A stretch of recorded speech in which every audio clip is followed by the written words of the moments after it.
Welcome to San Diego. This is probably my first time here. I'm pretty sure I've never been here. I think I've only been to LA and maybe Sacramento. But we are here at San Diego, California for another Teague Talk. And I decided to record while we're in the Uber just because, get some B roll stuff. I don't actually capture a lot of B roll that I should be trying to capture. The hotel is right next to the beach, and the exterior looks nothing like a hotel. You would never guess it's a hotel if you just were driving by. But the beach is very nice, and these two shots you're about to see is shot in different times, but who cares? Whatever. And it looks straight out from GTA 5. So there's a hotel right there. If you're like looking for it, you kind of know it's there, then yeah, it's kind of there. But so here is the hotel we are in. The interior looks very nice, very premium, high quality. It's not super huge, but I'm pretty sure the idea is that you aren't gonna be here very long. Cause there's a beach right just to my right over there. So, and I think that door goes to the next room. But this closet is a closet. So what's this? It's the safe in here. I got the ironing, got the coat hangers and extra stuff. And this is a mirror.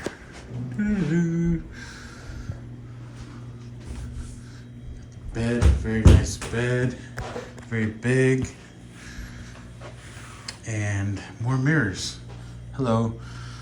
And this is an actual balcony. Not balcony, but we can go outside and even talk to our neighbors, looks like. So, yeah. There's no view here because this is the first floor. I think there's only 2 floors. So, it's interesting. Very nice looking though, and you would never expect it to look this nice from the outside. Outside is just plain white. There's no huge sign that says the hotel name or anything. And the Uber driver didn't even know where the front door was. We couldn't find it too. So we just kind of drove around a little bit and was like, oh, there it is. But yeah, pretty cool. So here's how I packed my case. It is absolutely packed to the brim. Got my 9-volt here. Brought all of them just because I didn't want to bring a charger. I got my AA's here. Kind of the same thing. I brought all of them because I couldn't bring a charger. Headphone here. I have AA's down there. Down here are my lavs and anything else. Some knobs here with my transmitter receivers here, and under here was the 9 volts, all 4 of them. It's my F3 just in case backup, and then this is the D-tap splitter that I need to stick it on again, and my Zoom F8 is down here with my 2 electrosonics command stripped onto the Zoom F8 itself, just so it can pack nicely in here. But that is the setup, and because this is the only other recorder that I have that goes beyond 2 tracks, I was forced to bring this, and I have to use my electrosonics for since we're going beyond 2, so it's kind of more difficult in that sense. But yeah, my lid is kind of packed too, but it all fits kind of nicely in here. Everything's gonna look kind of weird because I shot on my iPhone at 30 frames per second, and I also brought my 360 camera so I can record everything. But we're only going to see a few stuff, like right here. We are looking at setup location for the interview, and they're kind of preparing the room for us. but they're kind of preparing it like, if a guest was going to be there. So it doesn't exactly help us out that much. But we've ultimately decided on this location, and looking out the window, it's not the most ideal because outside is very bright, but it's a lot better looking than other spots.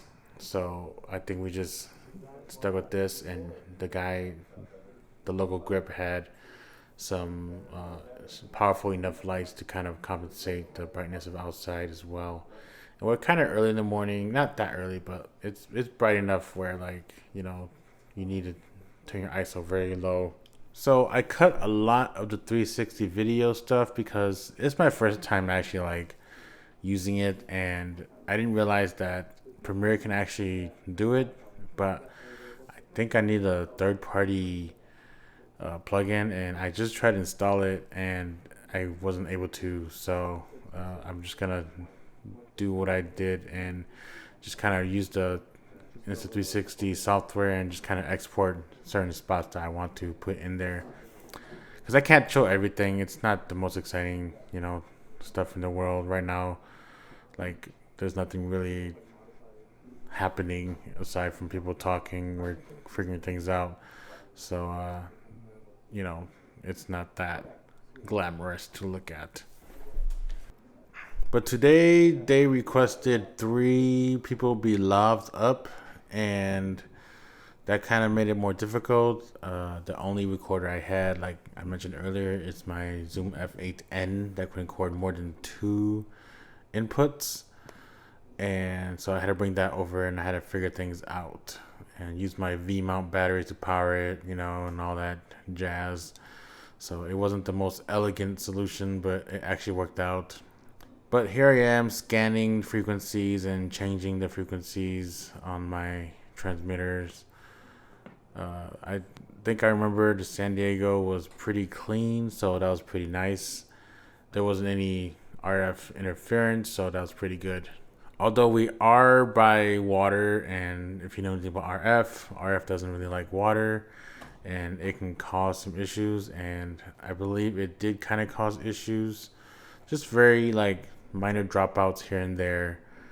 But that's why I have a backup recorder on each talent. I bring my Zoom F2s to all of these as well because last time we did it, there was no issues, but I just felt unease that I didn't have any form of backup because everything that was recording was going to my Zoom F3, and if that messed up or if like it dropped out, then we would have nothing. So that's why I started bringing my Zoom F2s as backups and lob them up and just have it recording the whole time as well. And I hide that one. The main mic I don't hide. I actually I stick it out there just for good audio purposes because we kind of don't want it to mess up as they're doing it. And these guys kind of have limited times. Not these guys today, but most of the time they have to leave a certain time because they're businessmen and they have to do stuff. But here I am finding new frequencies for the Sennheisers. These take a little bit longer than the electrosonics because the electrodes, I'm able to actually see the frequency and how strong it is. So that gives an advantage, and I can just choose what I want compared to the Sennheisers where it just kind of decides for me, and I just kind of have to trust it, which for the most part it works fine.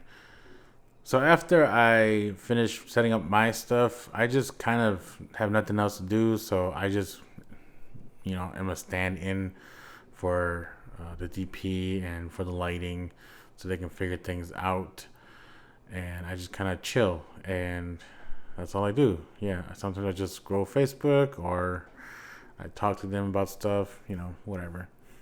Right there is the owner of the company that has hired me.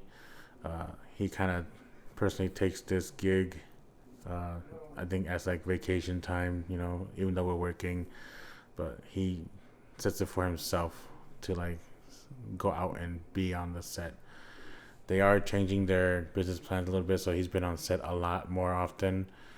I've only done like several gigs with them, and um, these gigs, like, we spent 3 days together, so we kind of end up knowing each other very well at this point. So it's an interesting dynamic there. The guy on the right there is Paul Simmons. He's our DP. He's in the area of Springfield as well, so he's a good guy. He knows what he's doing. He's got an Ari. He owns an Ari, so that's pretty cool. Although, we're using the company's cameras, which are Blackmagic 6Ks, and they're just setting up lights, and I'm just kind of sitting there and just doing whatever they need, really. As always, we record the interview first, and in this case, it's just two people. It's just Teague and one of the owners. The guy in that shirt right there is going to be the third guy we're going to love up for the walk-in talks. So I have that ready for him, and my case is kind of trashed. So here's our walk-in talk. This is the only shot I was able to get from it. As like I always say, I don't think about doing BTS stuff right away. I do my job first, and then I do BTS as much as I can. I tend to forget a lot, especially now. I've been forgetting even more. But this is the overall setup and what we do right there. So there's the three talents talking, and I think the wives and daughters, I don't know. Those guys are just patrons. So here's my setup here. It's kind of janky looking, but it works very well. Like I said, I command strip just everything together, and then the V-mount goes into my little sling bag I have over me, where I have my 360 camera on, and then my Sennheisers, they just kind of clip to my pocket. So that's how it is. I look like a robot. I should take a picture of myself with it on, but that's how it works. And that was the most elegant way to travel and to set things up. But that is it for the video. If you enjoyed it, then that's cool. Otherwise, see you in the next one.